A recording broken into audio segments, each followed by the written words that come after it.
Florida की है, जहां मैं सुमंतुरे को अपने साथ लेकर गया और वहां उन्होंने एंडी हॉल से मुलाकात की। एंडी हॉल की आंटी सारा बेल ने एक खौफ के साए में जिंदगी बिताई, पर क्या वो आज भी उस खौफ से बाहर निकल सकी हैं? शायद। Mister Sumanto, please come in. Would you like to have a cup of coffee? I was making one for myself. Well, if you're making one, I don't mind.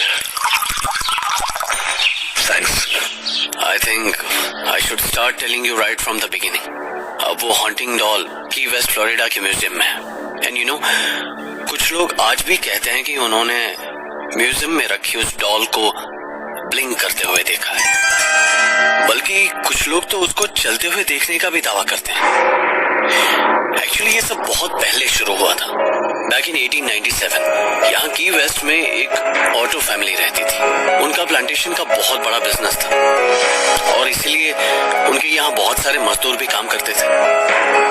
लोग कहते हैं कि मिस्टर ऑटो उनके साथ बड़ी बेरहमी से पेश आते थे। नहीं साहब, नहीं साहब, मुझे मत मारो साहब, गलती हो गई साहब। $100 लुटा देने के बाद कहता है गलती हो गई। नहीं साहब। एक दिन जब कोई मजदूर मिस्टर ऑटो की बेरहम मार से चल बसा तो उसकी बेटी ने मिस्टर ऑटो से बदला लेने की ठान ली और इसके लिए उसने मिस्टर ऑटो के बेटे जीन को एक हैंडमेड डॉल गिफ्ट की। Wow, what a beautiful doll. Thank you so much. I'll call it Robert. Robert. Gene का पूरा नाम रॉबर्ट यूजीन ऑटो था, तो उसने डॉल को अपना ही नाम दे दिया। पर गलती जीन से नहीं, उसके डैड से हुई थी, जो ये नहीं जान सके थे कि मजदूर की वो लड़की वुडू जानती थी। एक दिन ऑटो फैमिली कहीं गई हुई थी और जब वो लोग वापस लौटे तो उनकी एक पड़ोसन भागती हुई उनके पास आई। मिस्टर ऑटो, पता है मैंने क्या देखा? जीन की डॉल वॉक कर रही थी अपने आप, एक विंडो से दूसरे विंडो तक। Something is wrong with that doll mister Otto. Please throw that doll out of your house. No Mrs Young, no. आपको कुछ भ्रम हुआ है। भला डॉल अपने आप मूव कर सकती है क्या? आपको रात में ठीक से नींद तो आई है ना? मिस्टर ऑटो ने उस लेडी की बात तो हवा में उड़ा दी, लेकिन धीरे धीरे डॉल की हरकतें बढ़ने लगी। एक दिन उनका बेटा जीन भागा भागा उनके पास आया। Yes. No, we need to do this at any cost. Daddy. What? Robert is walking. Are you joking? No, Daddy. It's not a joke. अपने आप चल रहा है वो। Okay. मैं देखता हूँ। Come with me. देखो, कहाँ वॉक कर रही है? पड़ी है फर्श पे। Daddy, वो वॉक कर रही थी। मैंने अपने आंखों से देखा। Gene, stop making stories. मैं फोन पर एक इम्पोर्टेंट डिस्कशन कर रहा था and you disturb me for this nonsense. इसके बाद एक रात घर पर सब सो रहे थे सिवाय मिस्टर ऑटो के, जो कुछ काम कर रहे थे। अचानक उन्हें जैसे किसी बच्चे की खिलखिलाने की आवाज सुनाई दी।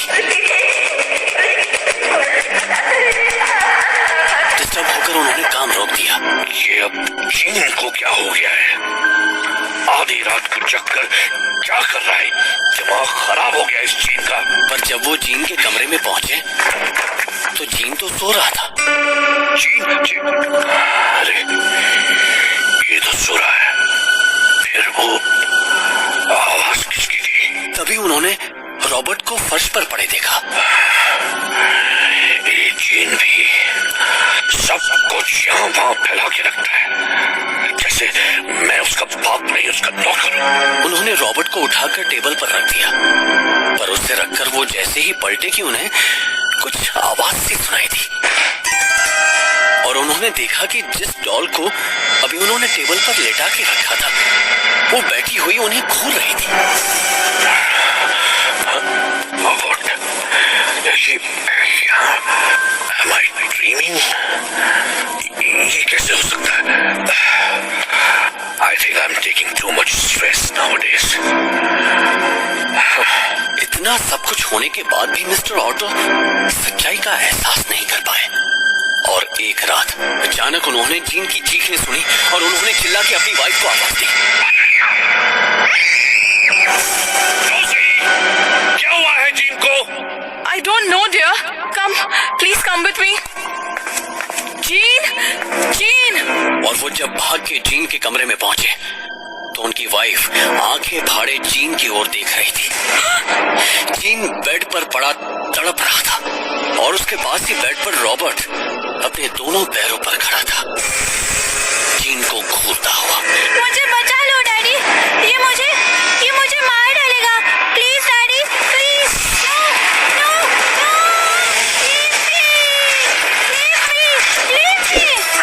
मिस्टर ऑटो घबराए हुए आगे बढ़े और उन्होंने रॉबर्ट को उठाकर एक कोने में फेंक दिया और वो डॉल गिरते ही अपने आप खड़ी हो गई।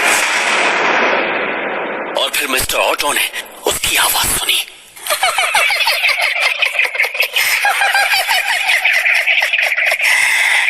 Jean will cry. Jean will die. Jean will cry. Jean will die. Jean will cry. Jean will die.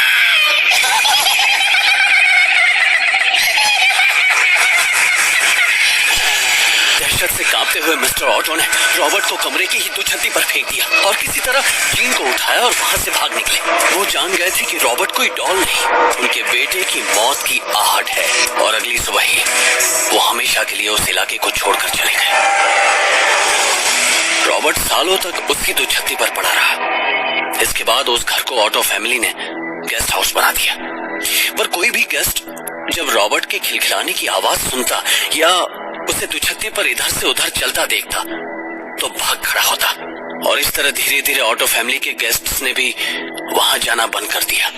बरसों बाद 1972 में जीन ऑटो की डेथ के बाद वो प्रॉपर्टी मेरे ग्रैंडफादर मिस्टर एल्विन बेल ने खरीद ली, जिनकी वाइफ थी एमा बेल और बेटी सारा बेल। वो प्रॉपर्टी खरीदकर बेल फैमिली वहीं रहने लगी। तब मेरी आंटी यानी सारा बेल बहुत छोटी थी, यही कोई 8-10 साल की। उन्हें भी जीन वाला ही कमरा मिला जिसकी दुछत्ती पर वो डॉल यानी रॉबर्ट अभी भी पड़ा था। कुछ दिन सब कुछ शांत रहा, फिर एक दिन आंटी सारा की नजर रॉबर्ट पर पड़ी। वैसे भी उन्हें डॉल्स बहुत पसंद थी, तो रॉबर्ट उन्हें बहुत अच्छा लगा और उन्होंने अपने फादर एल्विन बेल से कहकर उसे नीचे उतरवा लिया। अब रॉबर्ट उनके डॉल कलेक्शन का एक हिस्सा था जिसे उन्होंने दिन भर खेला और रात को अच्छे बच्चों की तरह संभाल के उसे दूसरी डॉल्स के साथ ग्लास क्लोसेट में बंद कर दिया। रॉबर्ट, अब से तुम मेरी बेस्ट फ्रेंड, ओके? प्रॉमिस? पर एक रात अचानक ग्लास क्लोसेट के डोर्स नॉक करने जैसी आवाज आई और आंटी सारा की नींद खुल गई।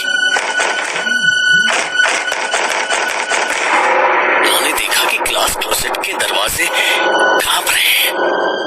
वो डर से बिस्तर पर बैठ गई। रॉबर्ट क्लोसेट के अंदर से ग्लास डोर्स को नॉक कर रहा था। ये आवाज कहाँ से आ रही है? जैसे वो धीरे धीरे डेस्परेट होता जा रहा था, उसके नॉक्स की आवाज तेज होती जा रही थी और कुछ ही देर में ग्लास टूटकर बिखर गया। उनकी आवाज से उनकी मॉम और डैड भागे भागे अंदर आ गए। क्या हुआ सारा? क्या हुआ मेरी बच्ची? सारा, what happened, सारा? वो देखो। उन्होंने फर्श पर बिखरे हुए कांच के बीच खड़े हुए रॉबर्ट की ओर इशारा किया और जब मॉम और डैड ने उस ओर देखा तो बिखरे हुए कांच के टुकड़ों के बीच खड़े रॉबर्ट के चेहरे पर खरोंचों के निशान थे जिनसे खून बह रहा था।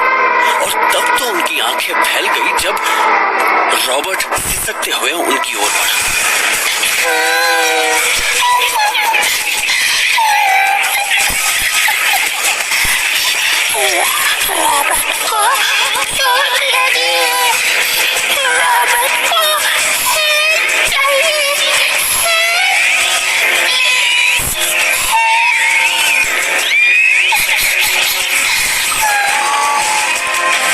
फर्श पर खून से सने रॉबर्ट के पैरों के निशान बन रहे थे। Alvin, what is this? Impossible, how can this happen? अचानक उनमें न जाने कहां से हिम्मत आई और उन्होंने सारा को उठाया और एमा से कहा, गो एमा, गो गेट आउट ऑफ हियर। एमा के निकलते ही वो बाहर निकले और दरवाजा बंद करके लैच कर दिया। वो तीनों बुरी तरह से कांप रहे थे। What was that, मम्मा? उसकी बॉडी से ब्लड कैसे निकल रहा था? सारा बेटा, तुम आज के बाद उस रूम में कभी नहीं जाओगी। Nobody will get into that room. Am I clear? No, I'll never go there, Daddy. I'll never go. सबके मन में इतना खौफ भर गया था कि उसके बाद उस कमरे की ओर जाना तो दूर, किसी ने उस ओर देखा भी नहीं। लगभग 6 महीने बीत गए और धीरे धीरे उनके अंदर का खौफ भी कम होने लगा। पर एक दिन उनकी मेड ने अनजाने में ही वो कमरा खोल दिया और बस उसी मोमेंट से वो मुसीबत फिर से लौट आई। उस दिन सुबह सुबह एल्विन किसी काम से बाहर चले गए थे और मेरी आंटी सारा और उसकी मॉम एमा ने दिन भर फिशिंग का प्रोग्राम बना लिया था। पर शाम को जब वो घर से लौटे तो सारे घर में रॉबर्ट के खून से सने पैरों के निशान थे। What's this, मम्मा? ये इतना सारा ब्लड कहाँ से आया? ये वही है बेटा, रॉबर्ट द डॉल। और तभी सामने रॉबर्ट दिखाई दिया। उसकी खरोंचों के निशानों से भरे चेहरे पर गुस्सा था।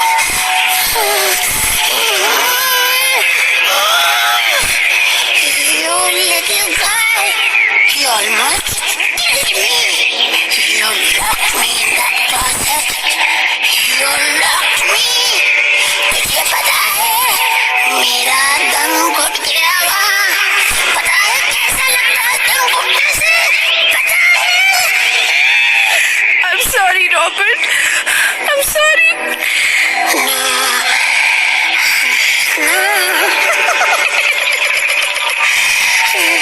I want you to feel me. मैं तुझे बताऊंगा दम घुटने पर कैसा लगता है।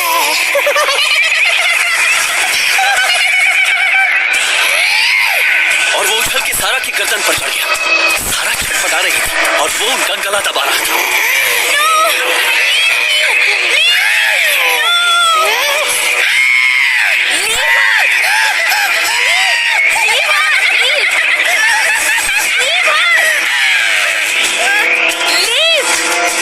सारा फर्श पर गिर गई।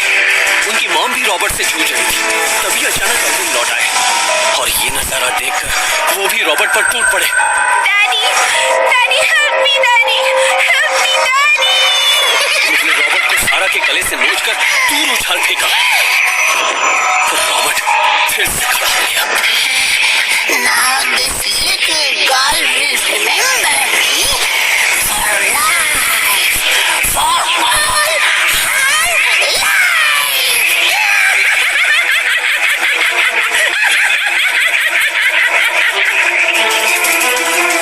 उसके बाद रॉबर्ट की ये हरकतें पूरे इलाके में होने लगी और स्टेट पुलिस ने उसे की वेस्ट मार्टेलो म्यूजियम में रखवा दिया। इसके बाद से सारा आंटी व्हील चेयर पर है। वो आज भी ना बोल सकती हैं ना सुन सकती हैं। आप कह सकते हैं कि वो एक जिंदा लाश। अगर लोगों का दावा सही है कि उन्होंने रॉबर्ट को म्यूजियम में आईज ब्लिंक करते हुए या चलते हुए देखा, तो सबसे बड़ा सवाल उठता है कि अगर उस कपड़े की हैंडमेड डॉल रॉबर्ट का दम सारा की उस ग्लास क्लोजेट में घुट गया था, तो वो